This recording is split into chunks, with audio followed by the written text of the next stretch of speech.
Welcome to another episode of the Emotions Untapped podcast. Our star of the show this week is Adam De Vaney. Adam is a clinical social worker, an emotional release specialist, and certified emotion code practitioner.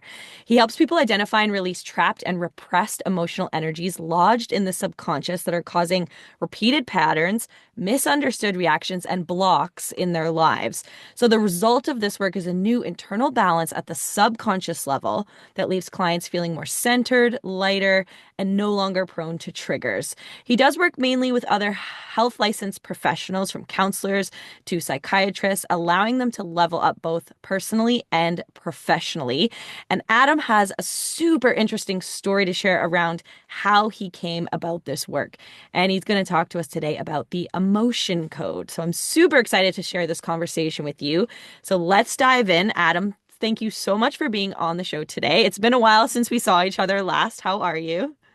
I'm well, and thank you for having me on here, Olivia. I really appreciate the opportunity. Always appreciate the opportunity to share this information with people. Well, it's such powerful work and relatively new-ish in the terms of, emotional health. I was actually having a conversation just a little while ago with a woman was telling me about the emotional intelligence book that was written in the 90s, which was really kind of the first time that people started having these conversations. So even though the 90s was 30 years ago now, it is all relatively new in kind of the world of health, I would say. Um, so we're going to talk about the emotion code today, what this process is and how it helps people. But as I mentioned before in the pre-interview, you shared a super interesting story of how you came to know and understand this work. So I would love for you to share that story again with us today. Yeah, of course. So this was one of those things that, like, apparently I wasn't going to avoid in my life. Some things just seem to be predestined, and it is just nothing that you can do about that. So when I was really young, being raised by a single mom, she had the wherewithal and insight to put me in and get me involved with the Big Brothers Big Sisters program. And my second big brother in that program was a guy named Steve, and we really meshed. And during the few years that we were together in the program, from 13 to about 15 and a half, until he moved to Australia, it was a great bonding experience. Now, Steve was born in the Boston area, and his parents were both alcoholics, mostly his mother, but kind of by default his father.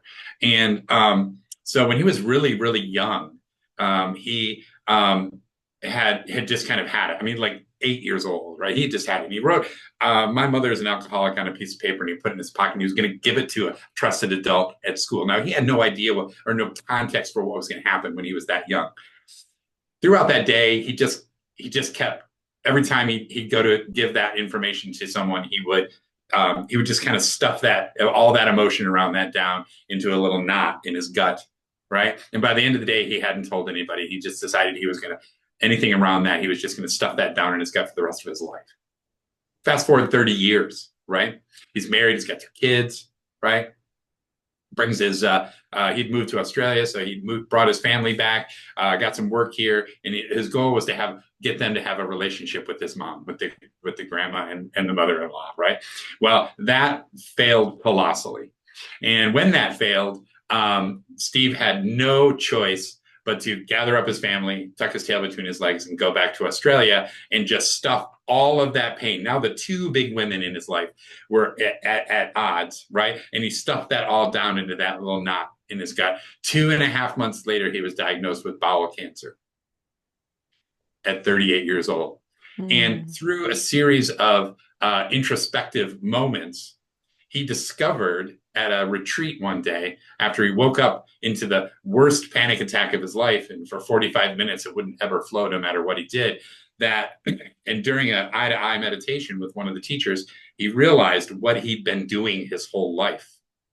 He'd been stuffing all that emotion down into that little knot in his gut. And that thing that he thought was this great adaptation, this thing that just got him through everything, right? Realized, man, he'd given himself cancer by stuffing all those emotions down and holding them down. And then that teacher who was with him in that eye to eye meditation said, "Okay, Steve, I want you to bring that out, and I want you to take a look at that." And Steve's like, "I'm no way, not a chance, right? Like that's going to devour me, right?" And he's like, "No, no, this is good. Just bring it out in the light of acceptance and love, and something magical will happen." And he did that. That's the moment he was like, "I cannot believe I gave myself cancer." Then the guy says to him, "Hey, now, Steve, I want you to release that. I want you to take that. I just want you to release it back to the universe. Give it back." My brother's like, "You can do that?" He's like, "Yeah, you can do that." And so he took a deep breath, he let it out, and he released that back to the universe. And that was at 38. He is, I think, turning 63 this year, and he'll look you in the eye and say, "I'll never give myself cancer." And so then in 2004, he came back to the States to visit his mom. I flew down to Florida to visit with him and his family. And he introduced me to a book called Power versus Force by David R. Hawkins that introduced the concept of muscle testing and applied kinesiology. And I've been doing that for about 18 years. And that is just the body's way of telling us, if something is really, our nervous system will stay strong in the presence of something that's life enhancing. It'll go weak, demonstrably weak in the presence of something that is detrimental to our life. So essentially, truth versus falsehood, right? So he introduced me, and my brother introduced me to that too, right? So then I'm flipping through Amazon Prime one night, and I just signed up for a free trial of the Gaia channel, right? And I saw this documentary called E-Motion, and I was like, I'm a therapist, right? So I was like, oh yeah, energy and motion, like that makes sense. What's this? And that's where Dr. Bradley Nelson came out and said, oh, so we have these emotional experiences and we don't want them, and we go into resistance and we stuff them down into our bodies, right? And then we have to go in there and connect with the subconscious and I have it identify those things that we trapped in there. And then we go through a simple process of releasing. He says, and then we use muscle testing to communicate with the subconscious. And I'm like, that's everything. That's like my whole relationship with my brother, right? Now, this guy, my brother lives on the other side of the world, can't live farther away from me, right? And these destinies were like this. Mm. And I knew. And so I got my brother on Telegram. I was like, bro, we gotta do some video, right? And I was like, you're not gonna believe what I just found. And then of course, while he's on there, he's like, oh, look, there's a training, right? So he's like, I just signed up for the training. I'm like, yes, I have to sign up for the training now. And the rest is history. And so it changed it all converged, and it changed not only my life, because I was finally able to use the tools I had, plus Dr. Nelson's tools, to identify these trapped emotions and release them. But it radically transformed my therapy practice and ultimately introduced me to the potential for going into the global e-learning and coaching market. And it just changed everything. People started my clients started getting results right away. Things that had vexed people for their entire lives were in a session healed sometimes. Pretty amazing stuff. Such incredible work, and really cool how it kind of tied it all together for you. Like you were studying kinesiology and learning all of these different things, and then this was kind of like the icing on the cake, right? It kind of brought all the pieces together, and like you said, it was like, this is everything. Like finally it all makes sense. Mm-hmm. It really did. And when things like that happen to our lives, and we apply the meaning that we find in that, and then we dive in, right? That informed my own podcast, which is the Loving Our Life's Work podcast, where I bring people on who are channeling that passion and that meaning in their work with other people. So. Incredible. I love that. So the mission just, it expands. So you do work mainly one-on-one with clients. Is that correct? Yes, that's right. I have a full therapy practice. I also have a buprenorphine or Suboxone clinic that I run out of my clinic as well. And then I have the coaching on top of that. And yeah, I could go on and on about the 27-page business plan that I have for my next phase of expansion, but that's probably another podcast. Well, thank you so much for sharing that story. There's so much power in so many of the things that you said. Like one of them, just how powerful retreats are, and to be guided in that process, to have those feelings for your brother, like to come to the surface. And yeah, there's just so much power in just having someone there to support you and to guide you through that.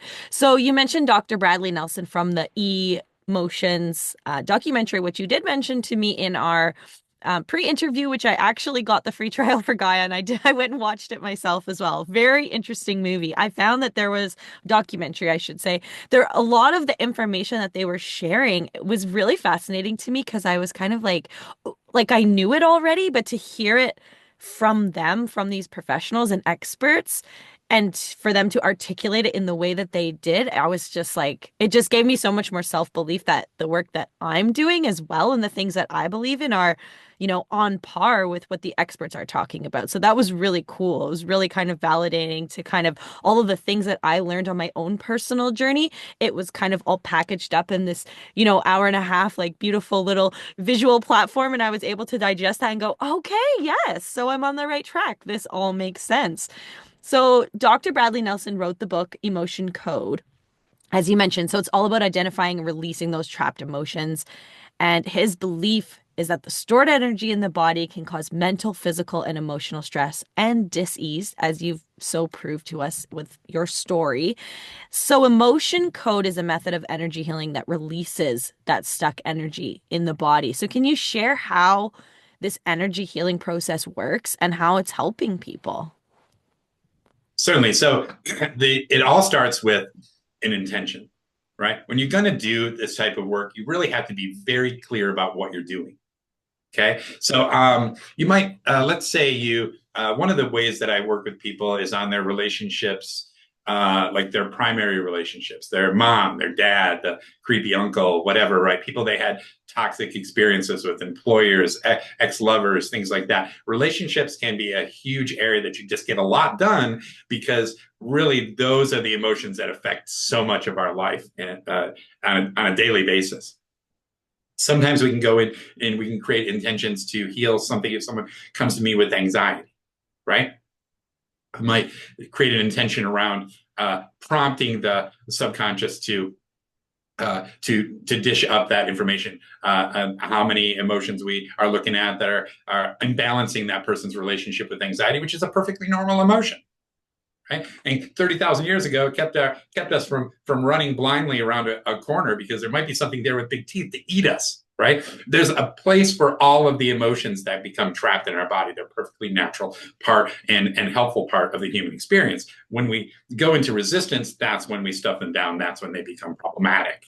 Right? So it starts with that intention. So it might be something like there are trapped emotions and so that are contributing to the imbalance in their relationship with the emotion of anxiety, right? Or it might be there are trapped emotions and so that from their experiences with their ex-husband so that need to be released, right? That they're an ex for a reason, right? So we find a lot of them there. Yeah. And so you start out with that intention, right? And then the next step, as we write out that intention, we have that intention set aside, and that is our focus for the session.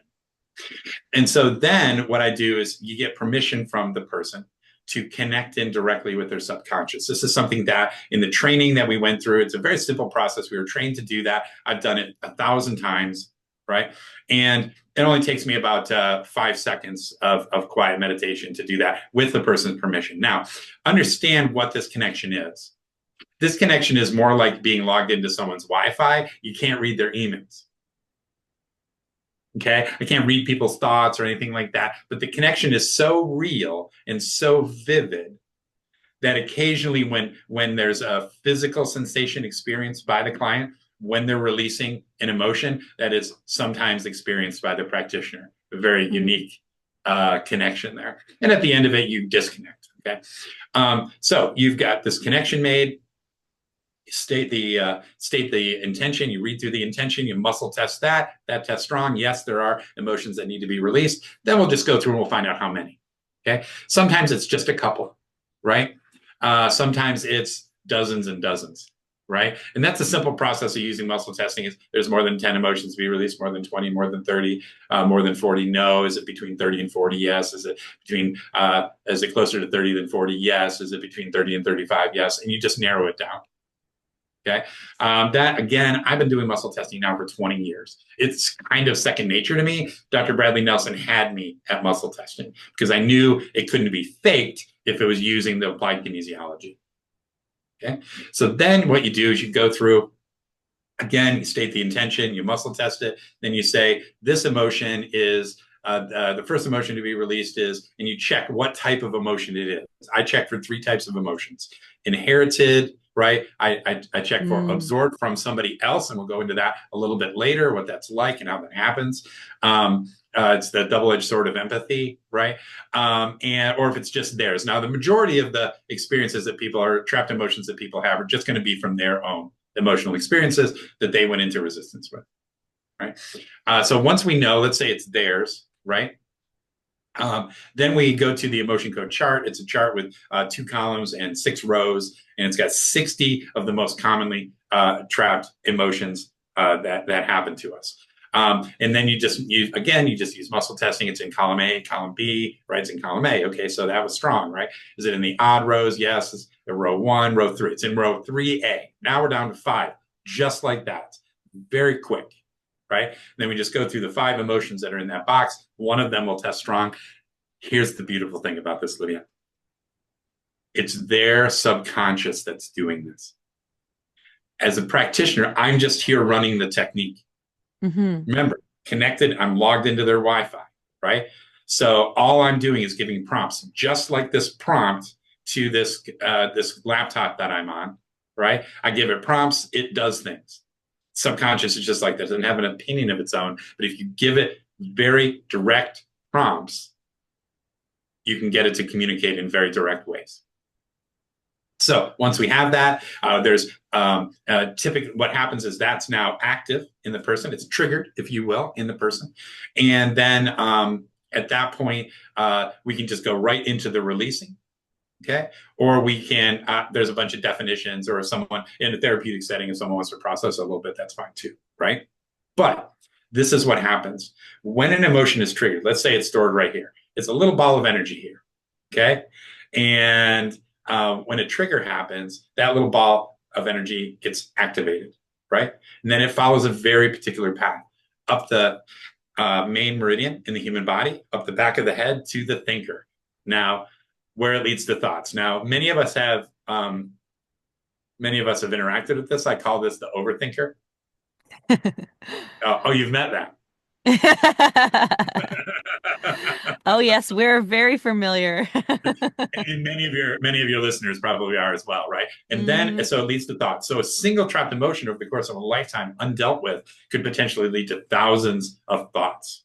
And this is where the subconscious begins to drive our lives and our reactions and our blocks, right? And our health.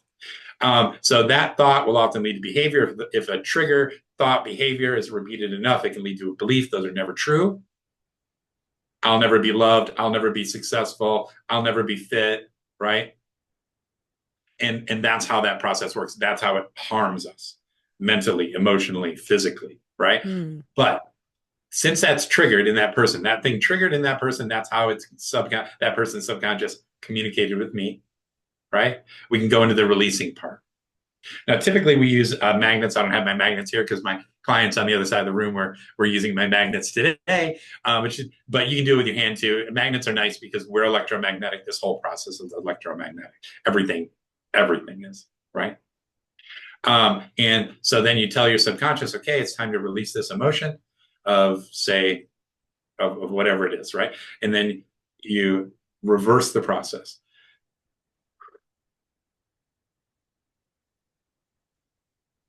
With that, holding that intention. Just let that bloody go. And that in that moment, sometimes people are like, that seems a little woo-woo to me. That's fine, right? The first time you feel an emotion leave your body, the first time anxiety, nervousness, and worry, right, gets released, and your stomach goes, right? Or you're like, oh, I felt kind of nauseous, releasing despair, right? Um, Mm. Everybody's a true believer in that first time that happens. That's usually just a couple of emotions, and then you go through one by one until the 43 of them are done, or whatever.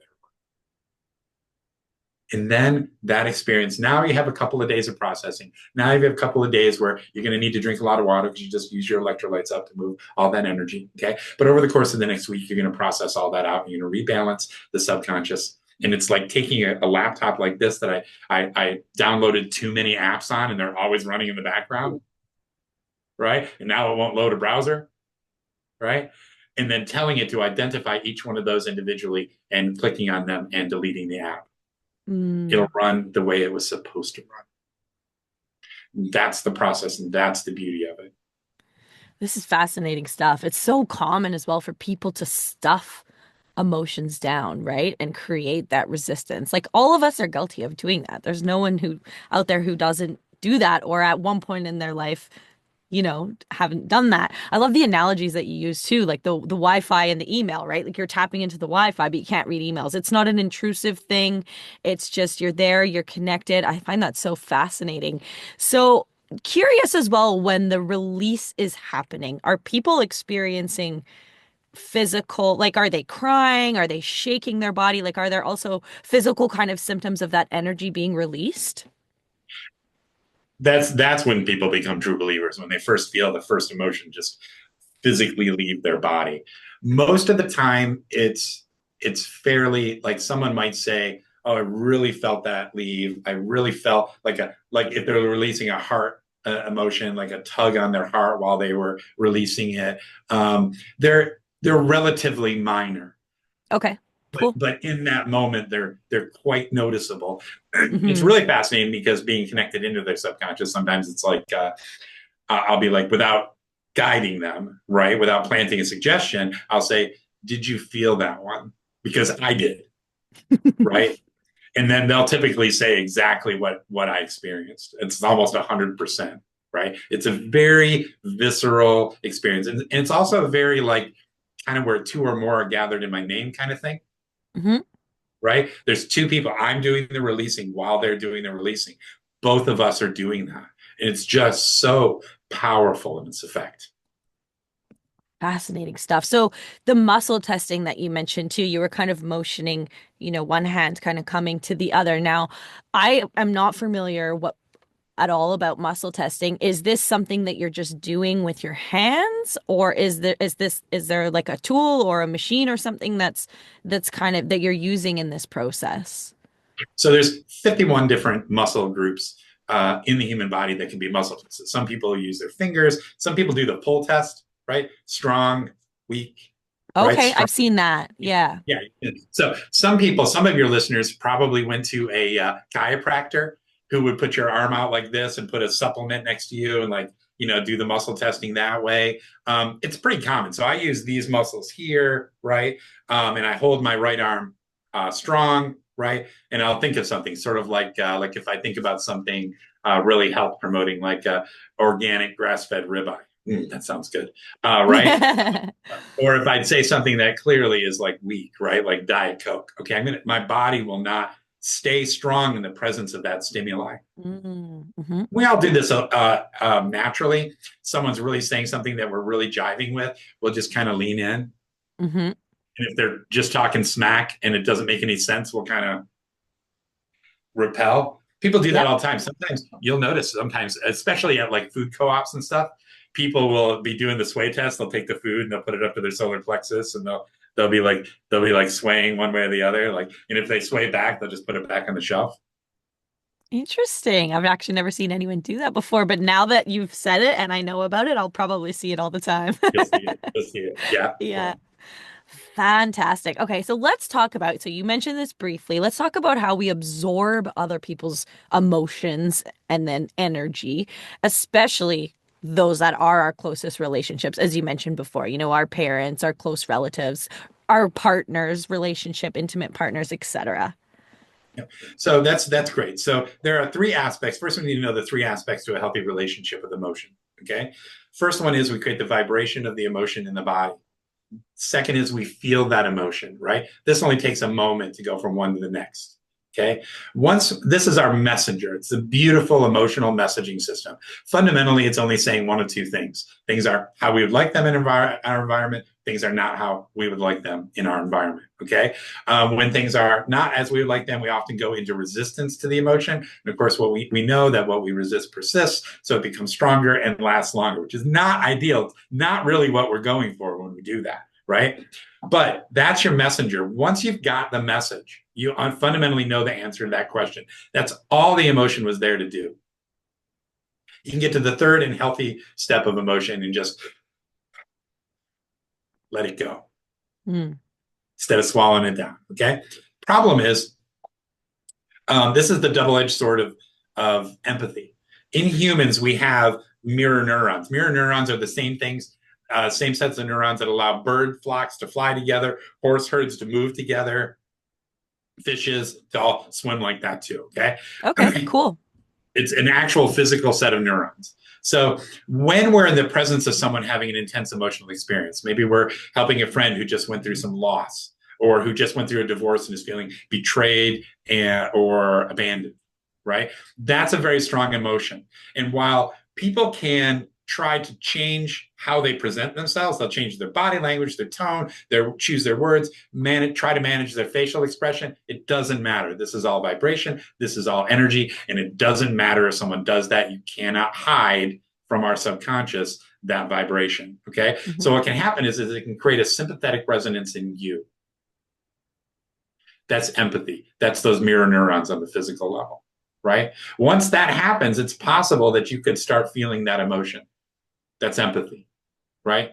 Now, if you start feeling that emotion and you don't like that emotion and you go into resistance and you're like, I just need to be here for this person. I need to stuff this down, right? Helpers often suffer from this, Hmm. right? Then it's in there. And when it comes back up, your subconscious and your conscious mind will make no differentiation as to whether that was originally your emotion or not. It's a stuffed down, trapped emotion, repressed emotion, and when it comes up, it's gonna act like it was just yours. Mm. Okay. And then of course there's inherited. We get those from our mom and our dad. Those can go back multiple generations. I find things like that, like the male line of very successful families, I find a lot of worry because they were the primary breadwinners. Hmm. Yep. Right. I also find a lot of in females. That goes back through the female line. If those females were the primary caregivers and managers of the family, right, they can suffer from overwhelm or effort unreceived. In other words, they put out all this effort and nobody's letting them know that they're doing a good job or that they appreciate it. Okay, Mm, pouring those are from the common empty things. cup. Those are common things I find in Yep. inherited trapped emotions. So those, those are a little different. Repressed trapped emotions, we use 5 swipes because they're or the absorbed trapped emotions, we use 5 swipes instead of 3 because they're very sticky. And in the inherited ones, it's like 10 swipes. I mean, these are breaking family curses, right? Incredible. Identifying and breaking family curses. So Hmm. um, it's powerful. Those aren't as common. The bulk of everything is the person's experience. Okay. Yep. Right? So, sorry, did you have? That's your absorbed in your inherited emotions there. Okay, fantastic. That's so powerful. Like the info, that's such powerful information to have to truly understand that simply being around other people, we are going to absorb that vibration essentially, right? So when we have a better understanding of this, it becomes so much easier to make a decision to protect our energy, stay away from those energy vampires, as I air quote. Mm-hmm. Um, However, I mean, we can't necessarily just avoid certain people. So do you have any insights, strategies, and or tools on how we can kind of manage that and protect ourselves a little bit better so that we don't absorb those emotions or we do absorb them and then we do something to kind of release? What advice would you have in that realm? There's I always say as a therapist and as a coach, like there's no substitute for just doing the important inner work, right? And the more of this type of work you do, the more you get used to the notion of like, oh, I'm picking up on this, right? The Mm, more you yep. get used to the releasing process of just being like, and grounding, right? These are my wife. She's amazing at this. She's sometimes if she gets caught in the car with me on a long drive and I've had too much caffeine, right, right, so something like that, right? She'll just be over there and like every now and then she'll just be like I get Deep it. breaths. Um, Yeah. Again, grounding that information, that and letting it go. Some people, I'll tell you an experience I had one time. I was working on this petition drive all summer long. I got shut down by this same security company. I was a paid petitioner, and I'd go to these events, and the same company would shut me down all summer long. It was very annoying. It cost me lots of money. It cost me lots of signatures, right? Because I believed in the issue as well. So one day I got shut down by them again, and I went home, and I was staying at my mom's house for the 6 months of the petition drive because she was where the people were, right? And I lived kind of in a more rural area. And I was like, I can't go home to my mom's house like this. I was all jacked up. Didn't help that the Monster Energy drink people were down there giving away Monster Energy drinks free. I was just all jacked up. I was angry. I was just so many emotions. I went to my favorite park. There's a little area in the back that kind of had all to myself in the city, and I did a little bit of Tai Chi. Right, that didn't help. Sometimes that worked. That didn't help that day, and I was so frustrated. I was like, man, I can't go back home. And I just start walking in the park, and this little voice says to me, just let it go. I was like, gosh, could it be that simple? This is before I found this. Right. So I Okay. stopped. Yep. I stopped and I closed my eyes. I was standing there and I let myself feel all that emotion. I honored it. I didn't dropped all resistance to it. Right. And then when I had felt it all and I acknowledged it all and I honored it all, I just simply 360 degrees just let it go. And I Mm. turned to walk to the front of the park to get in my car to go to my mom's house, giggling. I love Okay. that. There's a freedom in this, right? Yes. And what the real freedom in this is once you get good at releasing this, once you get good at letting things go like that, you can actually feel free to experience the emotional experience in its richness and entirety because you know it's not going to get the better of you or it's going to get stuck. Mm.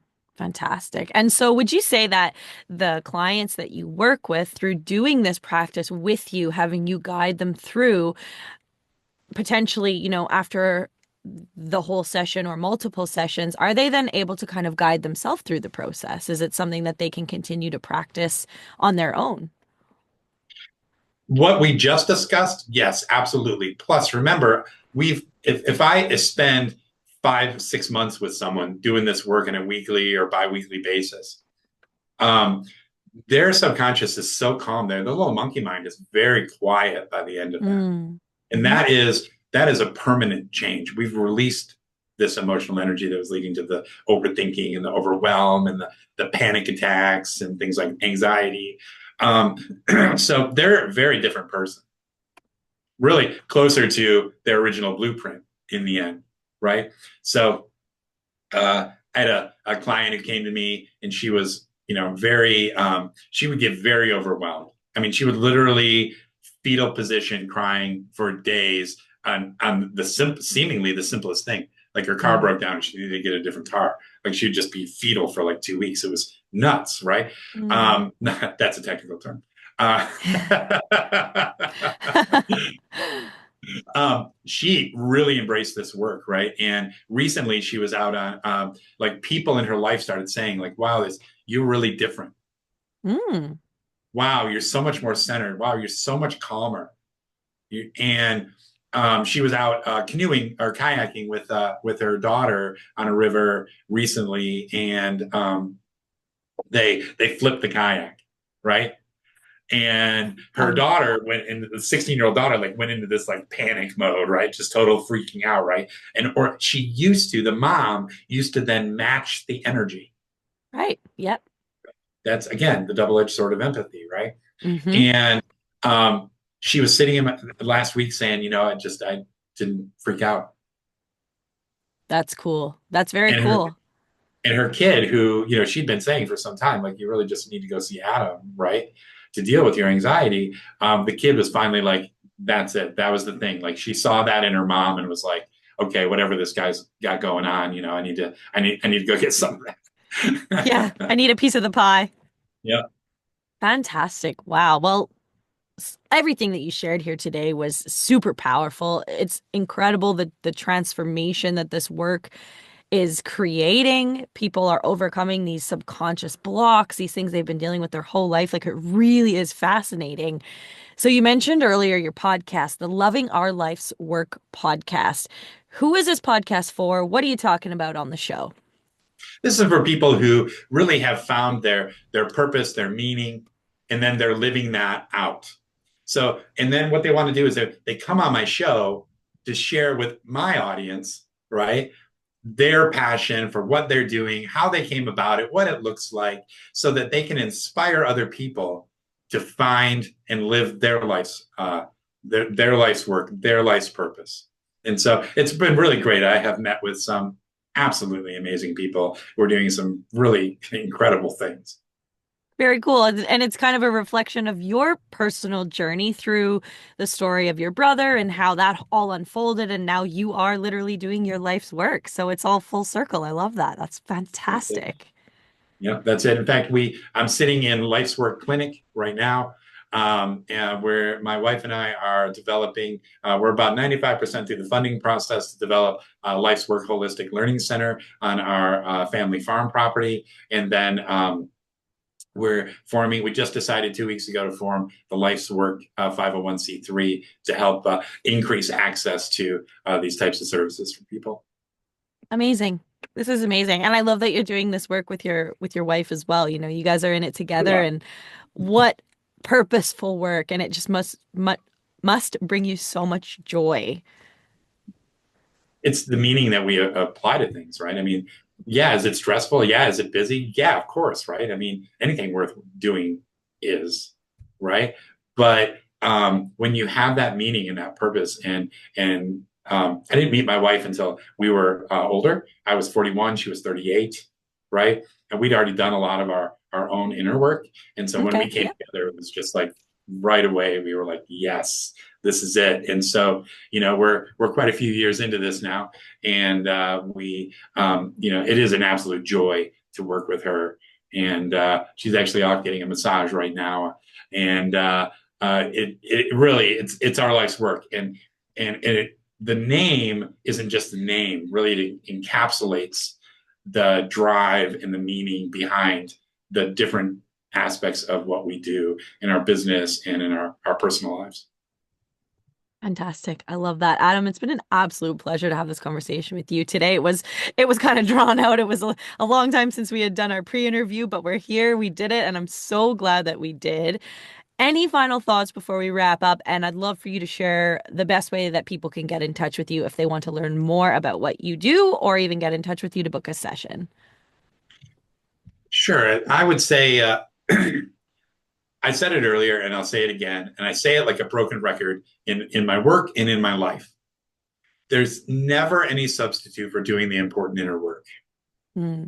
The more we can go inside and clean up the mess that our childhood, our adolescence brought about, our interacting with the civilization that seems determined, right, to toxify every aspect of our being.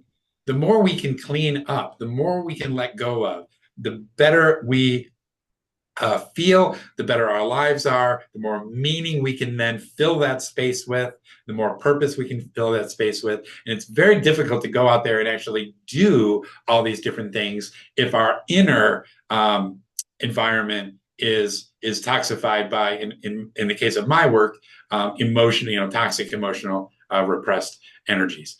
Liberate yourself and get to the point where when you have an emotion, you can embrace the emotion. You can drop the resistance to it, be with it, knowing that it will pass. Now, sometimes it'll pass like a kidney stone. That's reality. Okay. But it's going to pass. And if we can learn to drop our resistance, if we can learn to feel the emotion in its entirety and then let it go, whether that's through working with a licensed or certified professional, or whether that's just our own walk in life, we will that doing that inner work, cleaning that stuff up inside us will always benefit us and those around us. And it should get to the point where someone says, wow, there's something different about I love that. it. And so people can find me at lifesworkclinic.com. That's Lifes WORK clinic.com. There's tons of information there, as well as you can look for the Loving Our Life's Work podcast, right? You can look my name up, Adam De Vaney, on Facebook as well. Not a whole lot on social media, but it really is a great way to reach out and find the work that we're doing. And so, Olivia, I just want to thank you again for allowing me this opportunity to go on and on and on about this important work, and I hope that it's really helped people. Absolute pleasure to have you, Adam. Thank you so much for being here.